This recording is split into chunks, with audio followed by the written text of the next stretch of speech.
Jimmy Butler, nilinaw na ang hinaharap sa Miami Heat. Huling taon na sa team, Atlanta Hawks, matahimik ang pag-akyat sa East, pasok na sa semis. At Warriors na daya, may kontrobersyal na nangyari. Nagreklamo si Kerr.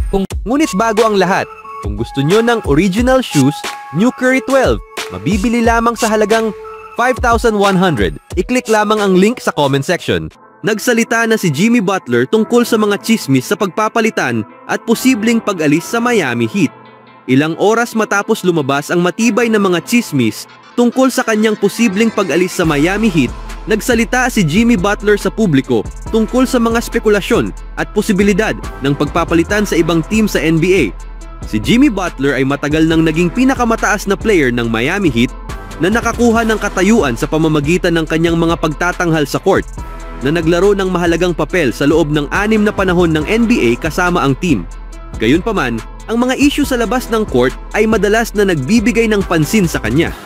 Sa linggong ito, nagsimulang kumalat ang mga chismis tungkol sa isang posibleng pagpapalitan na makikita si Butler na aalis sa Miami, na humantong sa paglilinaw ng posisyon niya sa publiko.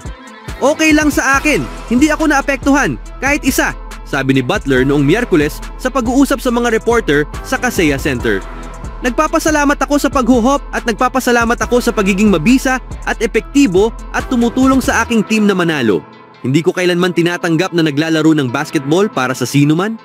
Nang tanungin kung nakikita niya ang kanyang sarili sa Miami sa haba ng panahon, ang tugon ni Butler ay malabo at misteryoso. Sino ang nakakaalam? Ang kanyang sagot ay humantong sa karagdagang tanong na may isang reporter na nagtatanong kung ang Heat ay ang lugar pa rin ba na nais niyang makita. "Hindi ko alam. Sigurado akong makakakuha kayo ng ulat na magpapahayag ng kabaligtaran. Kaya walang dahilan para sagutin ko ang tanong na yon," sagot niya, na nagpapahiwatig ng pagkainis sa pagtrato ng media sa kanya kamakailan. Ang mga sagot ni Butler ay hindi nagbigay ng malinaw na sagot tungkol sa kanyang hinaharap, na nag-iwan ng pinto para sa patuloy na spekulasyon. Ito ay humantong sa dalawang posibleng resulta: ang pagpapalitan sa ibang team sa NBA o ang pagtatapos ng deadline ng pagpapalitan na nakatakda sa Pebrero. Sa kabila ng mga trade rumors na nakapalibot sa kanya, malinaw na sinabi ni Jimmy Butler na nananatiling ganap na nakatuon sa Miami Heat. Nang tanungin tungkol sa kanyang mga layunin sa stage ng kanyang career, hindi nag-atubiling sumagot ang veteranong forward, "Nangangahulugan, palaging magiging isang kampyonato." Isinalarawan ni Butler ang mga dahilan kung bakit ang Miami ay nananatiling isang malubhang kalaban sa titulo ngayong panahon. Si Tyler Hero ay naglalaro sa napakataas na antas. Ginagawa ni Bam Adebayo ang ginagawa ni Bam. May mga batang kasama kami na naglalakad at nagkakaroon ng tiwala. Kaya gumagana kami, sabi ni Butler. "Tutuloy kami sa panalo at ipinagmamalaki ko ang mga kasama. Nakikita mo ang lahat ng nagtatrabaho dito at alam namin kung ano ang kaya namin," dagdag pa niya.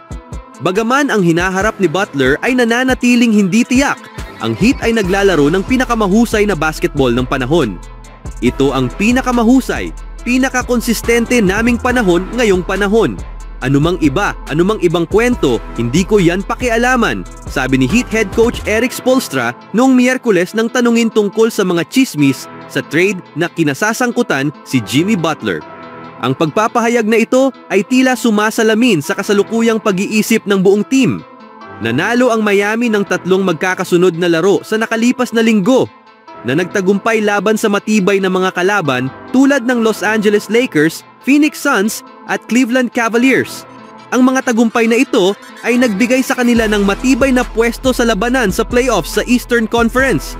Ang susunod na hamon nila ay darating sa araw ng Biyernes sa Kaseya Center, kung saan sila makakasagupa ang Toronto Raptors. Sa kabilang balita naman, nanalo ang Atlanta Hawks laban sa New York Knicks sa quarterfinals ng NBA Cup nitong Huwebes sa New York. Magkaharap na ang dalawang team ngayong season, kung saan nakuha ng Hawks ang panalo sa naunang laban sa likod ng 33 points ni Zachary Risacher. Sa pagkakataong ito, nagsimula ng mabagal ang Hawks na hindi na ipasok ang unang 8 attempts.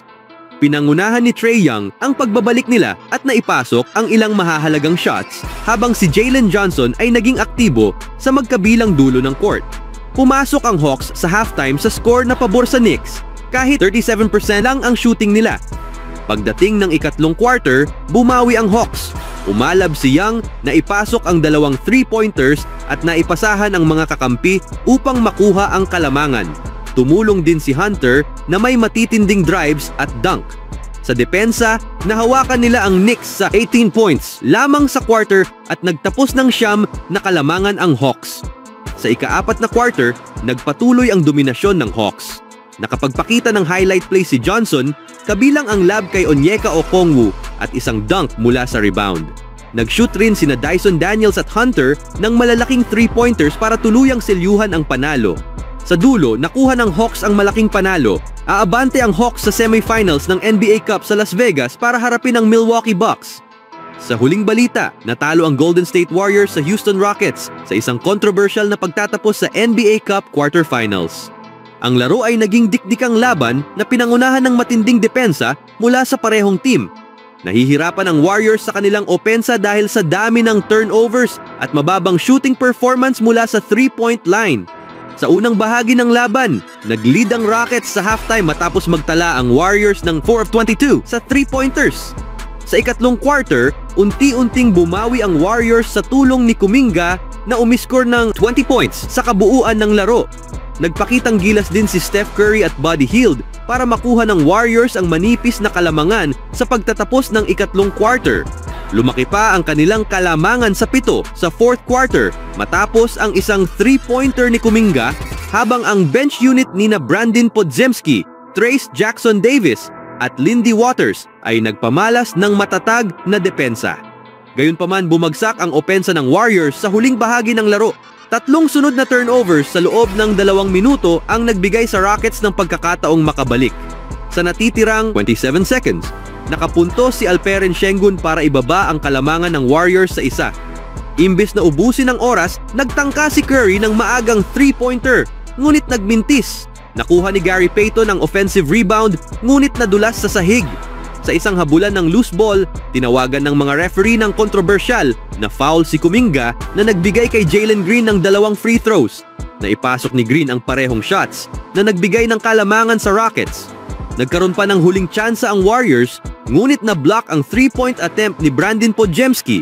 Hindi natawagan ng foul ang Rockets sa kabila ng protesta ng Warriors.